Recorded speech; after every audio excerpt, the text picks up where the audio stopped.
This is a show about getting spooked for fun, and neither one of the hosts are associated with the attractions discussed in any way, except for those skeletons in Devin's closet. Some topics may go from ghoulish to ghastly, so viewer discretion is advised. Welcome to the Great American Scream.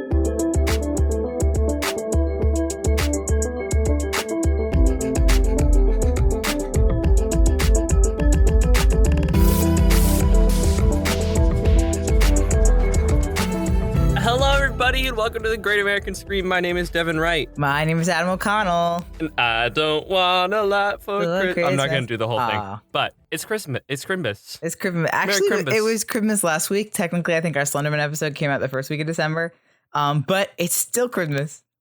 It's still Christmas. We're not gonna. We can't just do Christine Sadeko. No. All episode. No. But Merry Christmas. Yeah. Happy continued Christmas. Our tree's up in my home. Trees, I should say. Oh my God. How many trees do you have? We have 2.5. That's not a thing. No, we have two big ones and then one little one. Okay. We live in a little like 500 square foot apartment. We're going to get a little tiny one. Yay. You know, my family goes hard for Christmas because they don't ever get new decorations. They just collect more and more as the years go on. Oh, of course. So our house is insane. I just finally did the adult thing of when I was down in Mississippi last year, I guess. I got a box of my ornaments. Yay, that's the best. Which, to be clear, are like, I have like an Avatar one, a Spider-Man one. Yeah, exactly. Precisely. They're not cohesive at all. You know, we don't have any of those like we have ball ornaments, but all of our ornaments have our characters or figures or something. Like we don't have just regular plain like ball ornaments. Yeah, when I have room for 2 trees, there will be a 2-tree setup that I think Ezra will hate. Okay. But it will be an ugly, campy, like fun ornaments tree. Yeah, That's where the presents go. And then there will be like a foyer tree, which is all white lights. Right. Or my sister-in-law and I were talking about this. How do you feel on the colored versus white Christmas tree light I think debate? that it depends on the ornaments. Like I think a tree that's filled with those kind of like campy ornaments is fine to have colored lights. However, if you have the thing where like you get the bulk pack of ornaments and then like all your ornaments are red and green or blue and white or whatever, then you have to have white lights. Yeah, that's about where I was. And I was also I'm pro colored lights if they are interesting or if they lean into the camp. So I hate what we had as a kid. We always had, but this is a call out post for Mike and Mindy. We always had like the trees that were teardrop shaped. So they were like kind of shorter but fatter. Okay. Which I understand how those are charming to a late 90s, nice, tight-knit family. Yeah. But we had the net lights that were colored, and then we put like an angel on top. Oh, but right. Like, which was all fine. But those net lights are awful, and I hate them.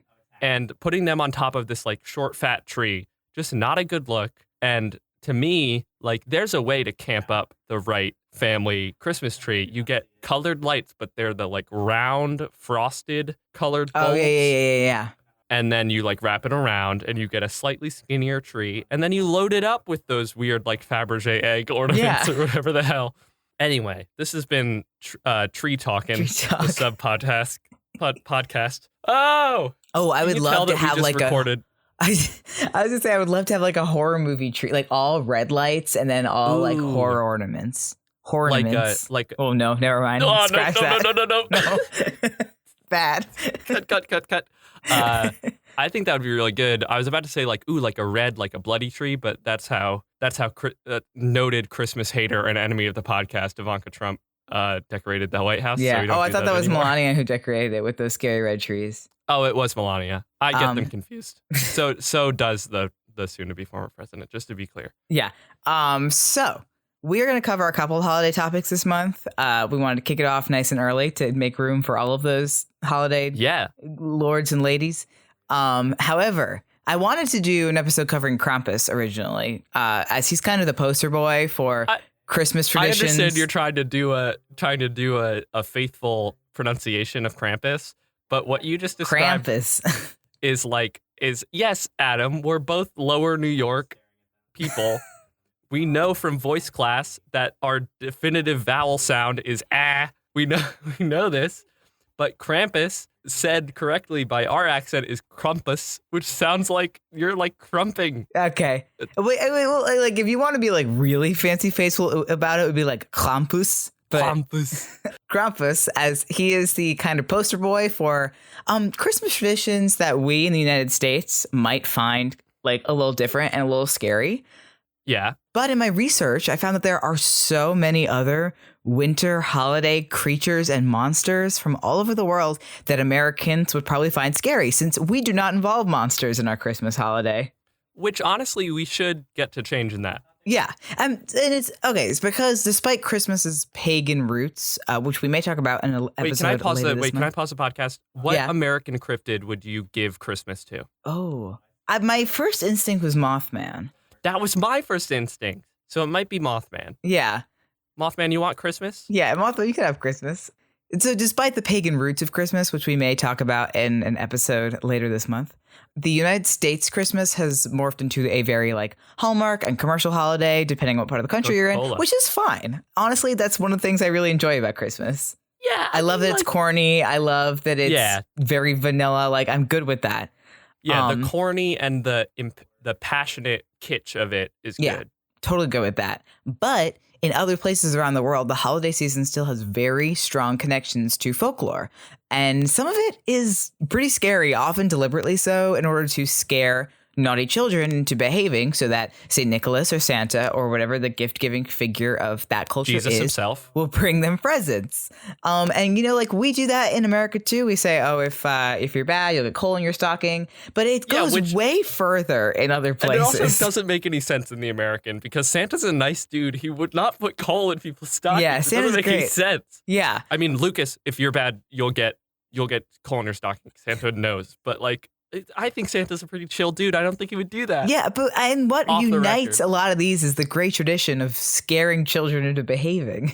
Yeah, which honestly better than the other thing, the other long tradition of keeping children in line, which usually involved hitting them. Yeah. Like that one's bad. Honestly, a lot of these are also like they get involved, but. And like this is like it's just different than America, and it makes sense that Americans would find these scary. And often in the places where they're from, they're also treated as scary, and that's what I try to focus on too. The ones that not the ones that Americans would go like, "Ooh, that's weird," but like the ones that are deliberately supposed to be frightening. Yeah, this is a good time to be like, yeah, we're a horror podcast talking about non-American cultures in sort of a horror context, but we're not really talking about them in a horror. This show is more than just horror. It's also like creepy fiction and folklore. And these things that we're talking about are deliberately meant to be frightening. Right. Which is not something that's incorporated into American Christmas. Horror. Yeah. So we'll start with Krampus and the kind of Alpine tradition. So this is coming from like the Austria, Germany, Bavaria kind of area. And starting with Krampus, he's the one that I think a lot of Americans are most familiar with, if it's because of the movie or just general like listicles of like top 10 weird Christmas traditions from around the world. Oh, yeah. So Krampus is Central European. He's probably most widely celebrated in Austria and Germany, but the folklore is also popular in Croatia, Hungary, and northern Italy. So he is a horned half goat, half man, and a companion of St. Nicholas. And although his origins are unclear, he's believed to have probably originated in pre-Christian Alpine mythology and to Christmas's pagan roots, possibly. By the 17th century, Krampus had been integrated into Christian winter celebrations as a companion of St. Nicholas. Because in a lot of other places, especially in Europe, Santa is literally the Christian saint, St. Nicholas. That's not really an American thing. The fact that then Krampus becomes this companion despite having zero appearances in the Bible is really exciting. Yeah, I really like that. I think as we'll talk about in a hot sec, like the link to like Krampus that I have is from a game called Binding of Isaac, which is all like biblical stuff, but he's considered like a form of the devil, which I think is a misconception that a lot of Americans would have. Yeah, because he is a horned half goat. Yeah. Like, that's pretty satanic to a lot of us, but he's just he's a friend. Yeah, he works with, like, he's on the same side as St. Nicholas. But so he's generally depicted as tall, hulking, and hairy with that. And sexy and gorgeous. Yeah. He's got hooved feet, goat horns, fangs, and a long forked tongue. He carries. That's redundant. I already said he was sexy. You don't need to. Jesus. He carries around chains, symbolizing binding the devil. Sometimes accompanied by bells, and he'll thrash these belled chains for dramatic effect. He also carries around the rutin, which is a more pagan tradition, bundles of birch branches that he uses to swat at children who have been naughty. He's the bad cop. Yeah, he is the bad cop. The good cop. Yeah. That's so good. Sometimes he appears with a sack or a basket on his back, which he uses to cart off naughty children for drowning, eating, or transporting to hell. Oh, okay. So he probably has like a working relationship with Satan in the same way that God probably does. Yes. He's like, hey, I got some children for you. Yeah, exactly. Like, you know how, like I said, if you're bad in America, Santa puts coal in your stocking. In Austria, if you're naughty, Krampus kidnaps you and takes you to hell and possibly hits you with some birch branches. On the way, which is really just insult to injury, kind of salt in the wound. This is Devin's silly religion headcanon corner. Okay. But I firmly believe that while Satan is like a bad dude or whatever, he does have a working relationship with God. So he sees Krampus coming down the way and he's like, hey, another set of children, huh? Okay. He like picks them up. The feast of St. Nicholas is celebrated on December 6th in Central Europe, but the night before is better known as Krampusnacht or Krampus night, where it's like mischief night. Yeah, pretty much, almost exactly, because men get drunk, dress up as Krampus, and then parade around town, frightening children and hitting delinquents with sticks. Oh my God, that kind of we probably talk about it later, or we may talk about it in the other Christmas episode. But that may link to the pagan original like Christmas tradition of like making the king of misfits and putting him up and like letting him rule the town like it was the day when the king and the lowest fool were swapped. Right. Like that's so good. It's like the first thing that came to mind is that it's Austrian SantaCon, but more. It is kind of Austrian traditional SantaCon, but cooler. I would totally take this over SantaCon.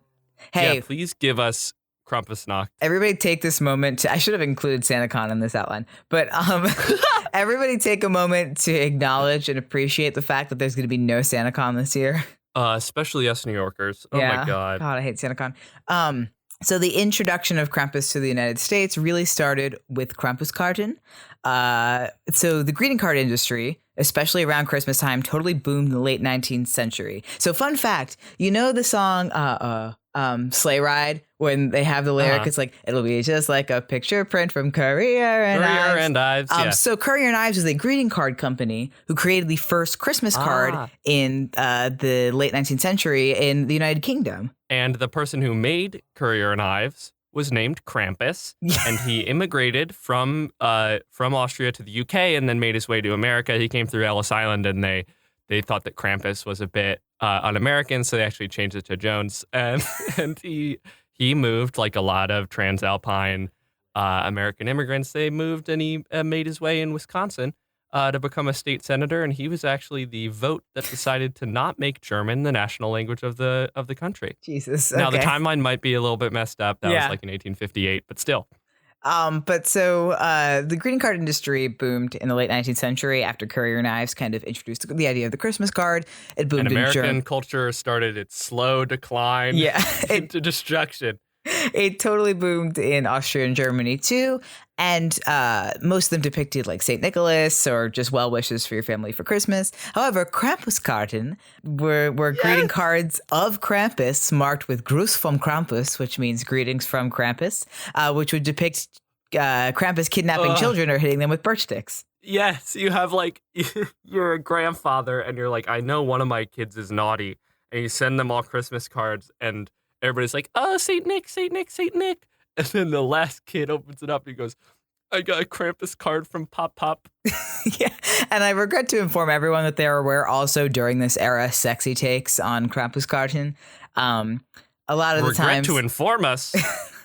This should have been the opener. A lot of the times, there was one that I looked at that it was a woman who had like she had like hog-tied Krampus and she had his chains. Hell yeah, that's awesome. I love that. But so in 2004, graphic designer Monte Beauchamp published a book of Krampus cards in the United States, which introduced major American pop culture to Krampus for the first time. It became very popular. He hosted this like big art show that showcased all these Krampus cards. For him. Yeah. And he had, I think, his most notable American appearance in 2015's Krampus, written and directed by Michael Dougherty, who's the same guy who did Trick or Treat, which is my favorite Halloween movie, which I highly recommend this movie if you haven't seen it. It's okay. Very funny. You should watch that on Patreon this week. Oh, totally. It's a Christmas movie. It's a Halloween movie. It's a ton of fun. And it's got great creatures. And I really like, and Adam Scott is in it. A lot of comedy people. Adam Scott. And who's that guy? He's in Anchorman. He's the bald one that's in all the Will Ferrell movies. Oh, he was in Final Destination 5. Not Ed Helms. No. That's the other Daily Show guy. No, he was in Final Destination 5. Oh, I know who you're talking about. We all know who you're talking about. That man is in it as well. That man is in it. So another kind of German, Austrian, Swiss Alpine Christmas creature is Frau Perchta. Now, Rob Corddry. Thank you. So Frau Perchta, who comes along after the Christmas season on January 6th. So another fun fact, when we sing about the 12 days of Christmas, the 12 days of Christmas are December 25th to January 6th.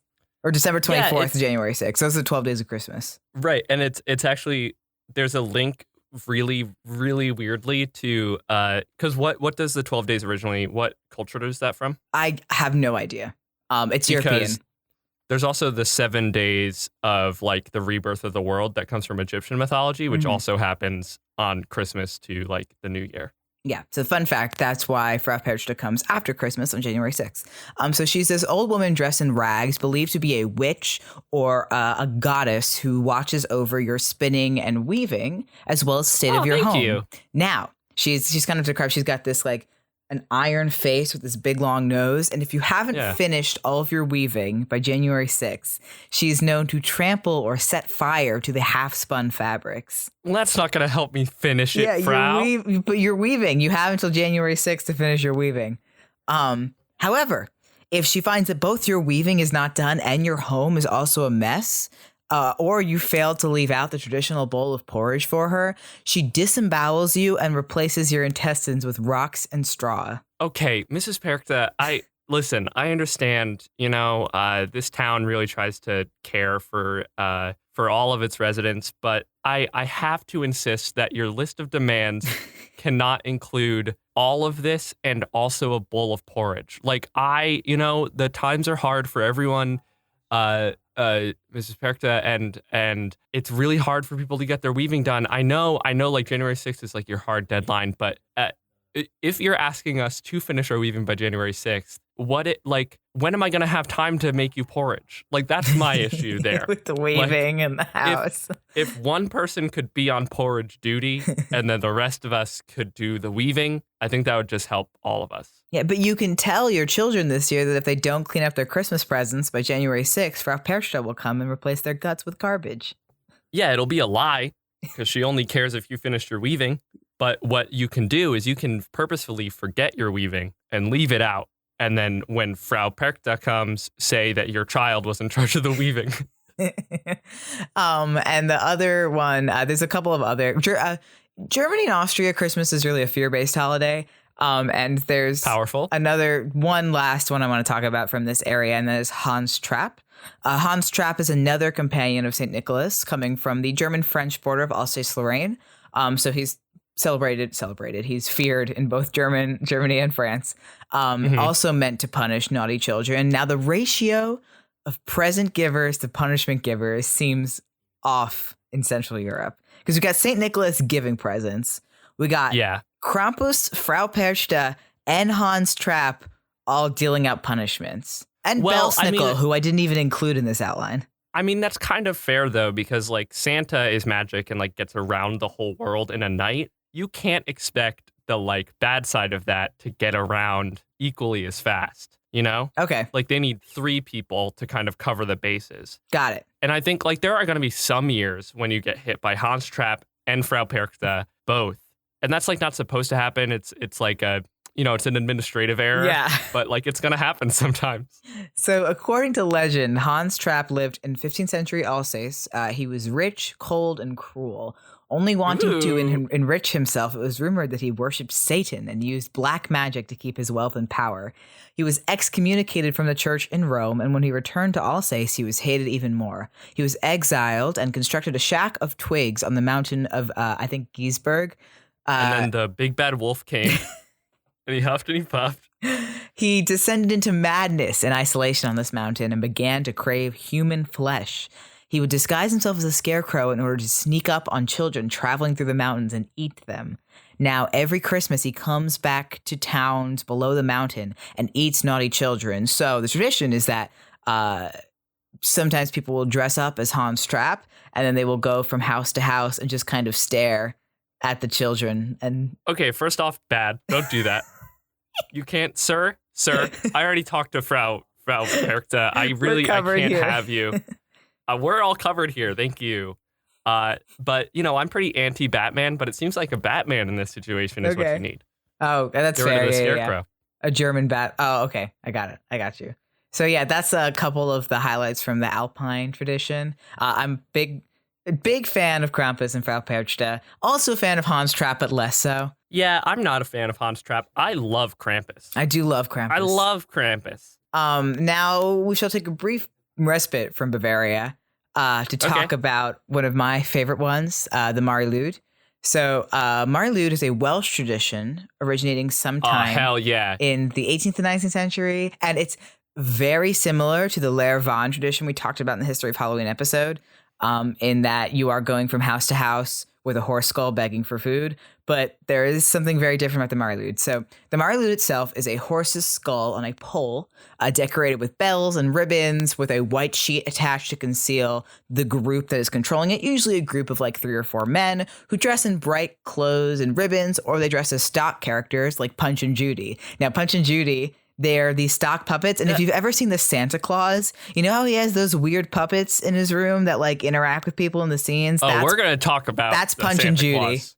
I love that and movie. Also, like, this is not only does this have a link to your friend and mine, the Man in the Fields, but the horse skull on a pole was also like satirized by Elizabethan fools. Like they would have the little puppet with the skull, and they would like bring him around. I love the visual of this. Yeah, it's a good visual. Is great.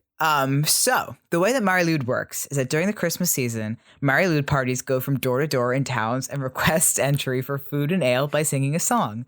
The people in the house must sing back a reason why Mari Lwyd can't come in. Then they sing reasons back and forth with each other, and if the homeowners run out of reasons, Mari Lwyd gets to come inside for snacks.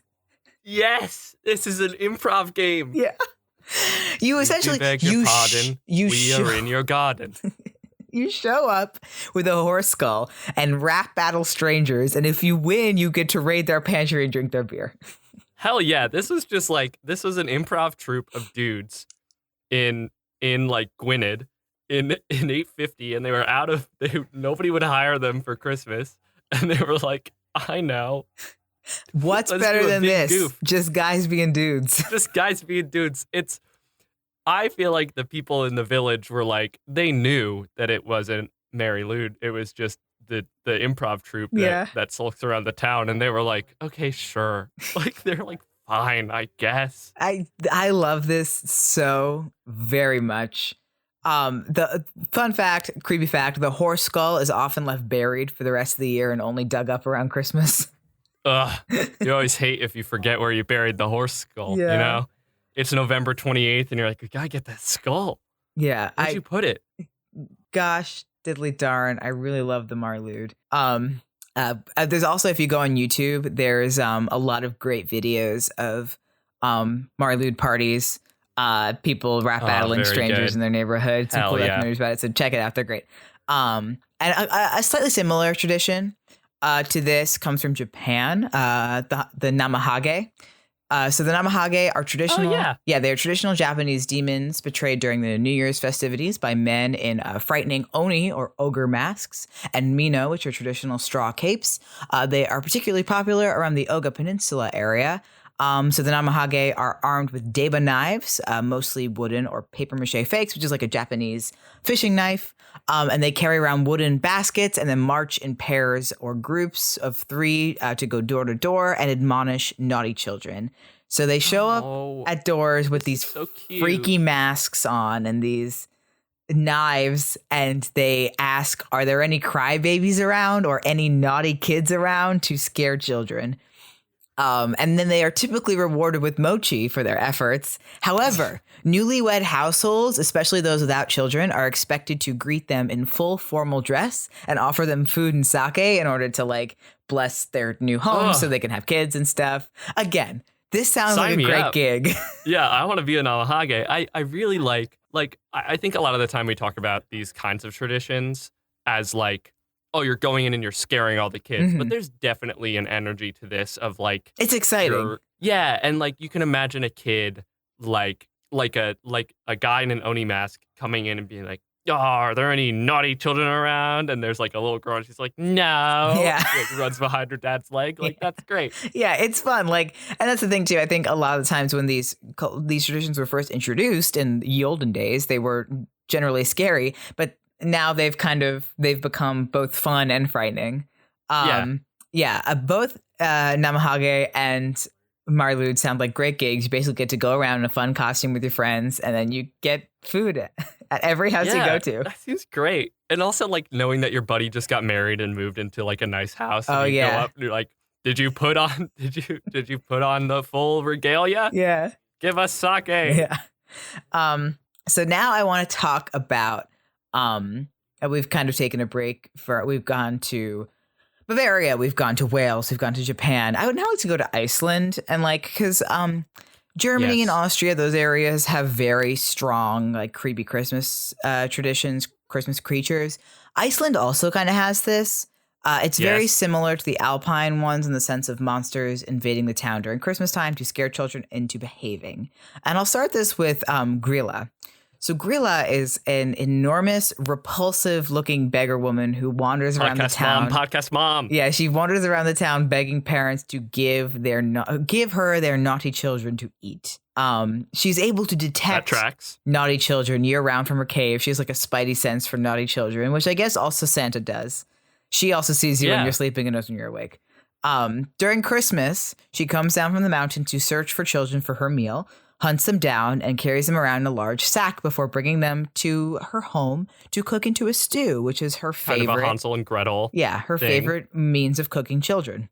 That makes sense because like kids have so much fat in them, and you want to be able to render that out. Like you wouldn't want to like pan fry a kid.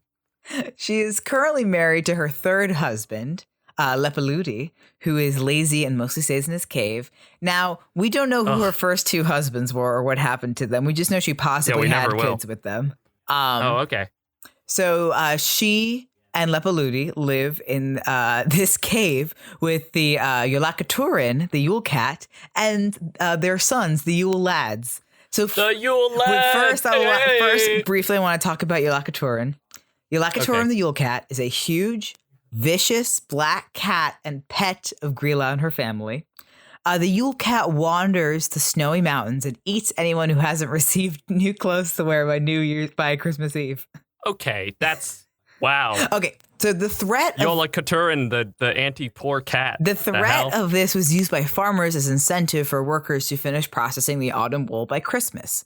Those who finished were rewarded with new clothes, but those who did not received nothing and thus were prey to the Yule Cat. Never mind, this is good. This is kind of a co-op. This is how you keep order in your co-op, your commune. Yeah. So you seem really excited about the Yule Lads, Devin, so let's talk about this. Yule Lads! The Yule Lads boys. are Grilla and Lepaludi's 13 sons, mischievous pranksters who steal from and harass the population, although they are also known if you leave your shoes out and you're good, they'll leave like candy or little trinkets and gifts in your shoes. But if you're bad, they leave, I think, coal.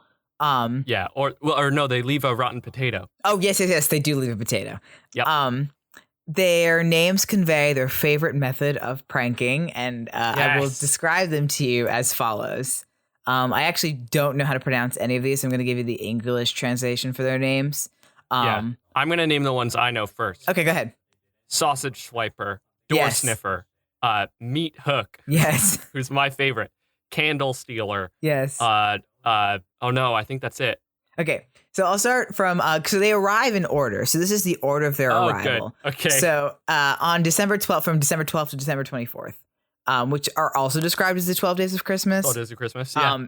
Depending where you are. So the first one that arrives is Sheepcoat Claude. He arrives on December 12th. He harasses sheep, but he is impaired by his stiff peg leg. So how much damage could he really do? Yeah, that doesn't seem too bad. And then also harassing sheep. What does that mean? You just like push them around? I guess he leaves on December 25th, so he's gone at Christmas. Now the second one to arrive on the 13th is Gully Gawk. He hides in gullies, which are like land, like you know when you go hiking and there's a like weird eroded part of the side of the hill. Yeah, it's a gully. Fern gully. He hides in gullies, waiting for an opportunity to sneak into the cowshed and steal milk. Milk stealer. Ha ha ha! I take your milk. I take your milk. And he leaves on December 26th. Then we have Stubby, who he was abnormally short. He steals pans to eat the crust that is left on them. Disgusting. Oh wait, okay, you said pans. I thought you said pants. No, pans. Like it's basically you're licking the brownie batter from the. Okay, that makes sense to me. My thing about these names is that a lot of them are named for like the things they do, right? Yes, that is what they are named for. But like Gully Gook, he's there to steal stuff.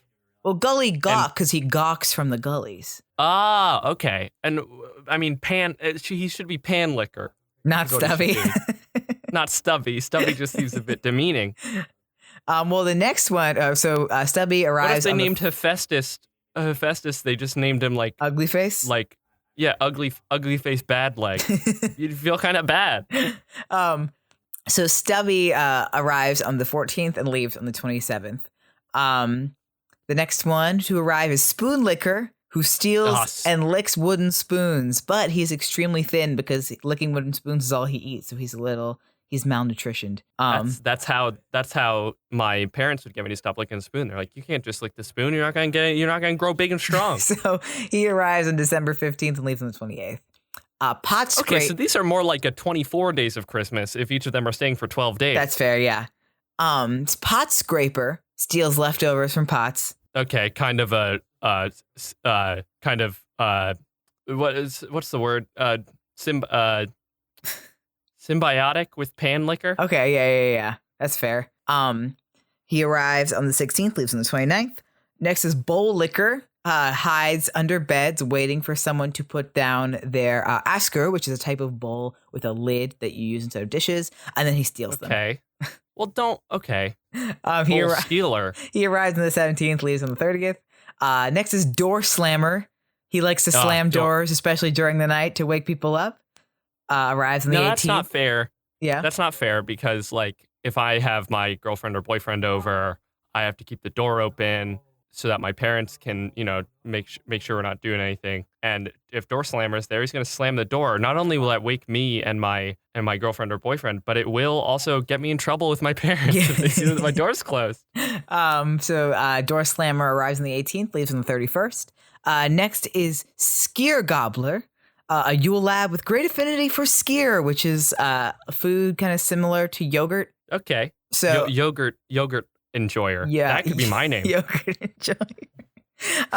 So Skyr Gobbler arrives on the 19th and leaves on January 1st. Next is Sausage Swiper. He hides in the rafters and snatches sausages that are being smoked. I love how he's in the rafters. Yeah. Comes down Mission Impossible style and he swipes the sausage. Damn. He arrives on the 20th and leaves on January 2nd. Next is Window Peeper. A snoop who looks through windows in search of things to steal. Again, not a prank, just larceny, and he should be called Thing Stealer.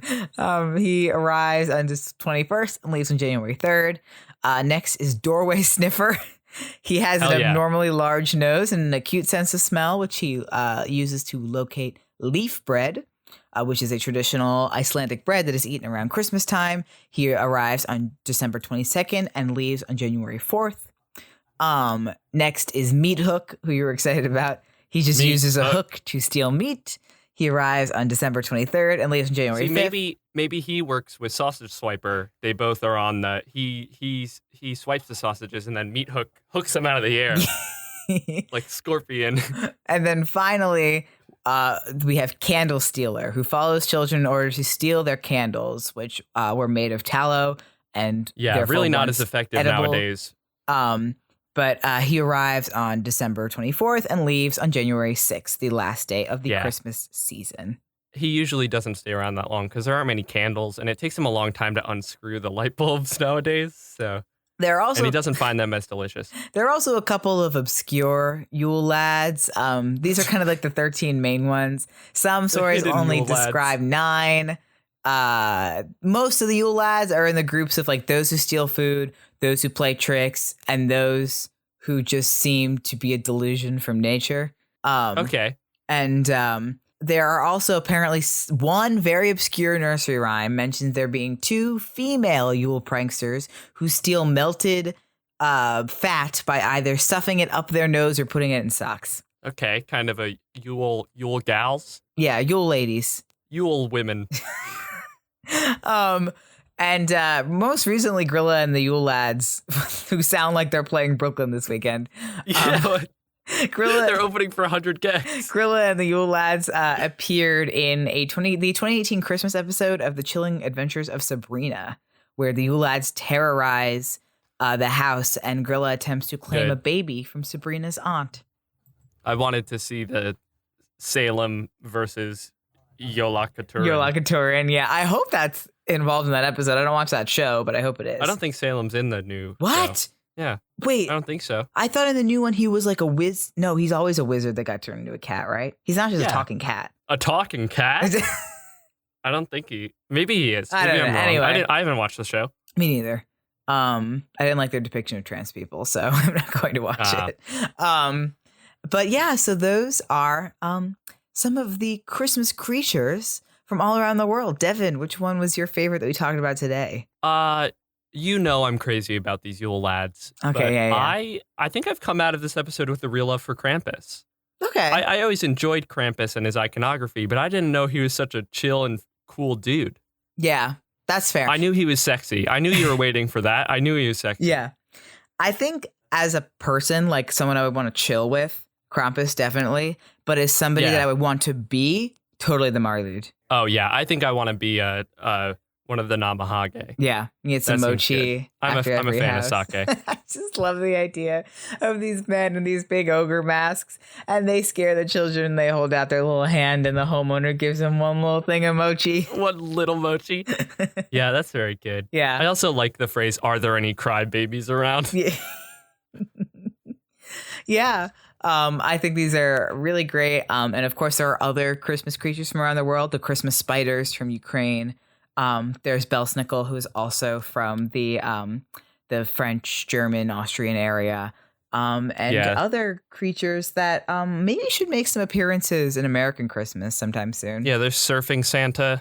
Santa comes surfing in Hawaii. I guess what's the closest thing we have to a Christmas monster in the United States? The Coca-Cola Corporation. Okay, that's fair. Yeah. Or just elves in general. Yeah, the elf on the shelf. You could just, oh yeah, it is the elf on the shelf. Yeah. This teleporting slender man who is in your home. And very, a weird like self-own of surveillance. Yeah. Of us living in a surveillance state. Those people who made the elf on the shelf, though, are geniuses, though.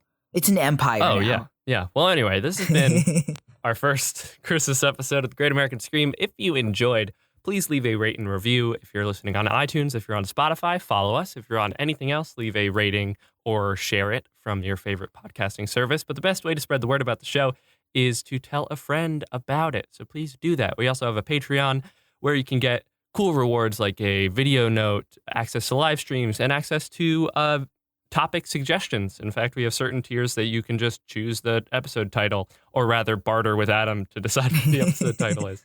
Adam, can you pimp our social medias? Yes, you can check us out on Facebook at The Great American Scream or on Twitter and Instagram at Great Scream Pod. If you celebrate any of these creatures and monsters in your Christmas traditions, let us know how you do it. Or if you know about other Christmas creatures that are part of your Christmas traditions, let us know about them too. You can tweet at us or post using the hashtag TGAS. And if there's another thing you want to hear about on the show, especially if it's related to around the holiday season, you can let us know because your suggestion may become an episode in the future. Yeah, a special thank you goes out to Michael Segudo, who does the disclaimer at the beginning of the episode, as well as Stevie Viola, who does the intro and outro music. And a shout out goes to all of our patrons right now. Thank you to Eric, Casper, Bree, Gail, Joyce, Brucker, Melinda, and Chris. Woo! Thank you guys so much for your support. Yeah, love you guys. I've been Devin Wright. I've been Adam O'Connell. And hopefully you have been spooked. Go finish your weaving. Put that in your Apple Calendar right now. And leave your shoes out so that the Yule lads don't give you a stinky potato. Just be safe about it. Because if you were to eat the potato, that you would not be eating safely. That would not be safe.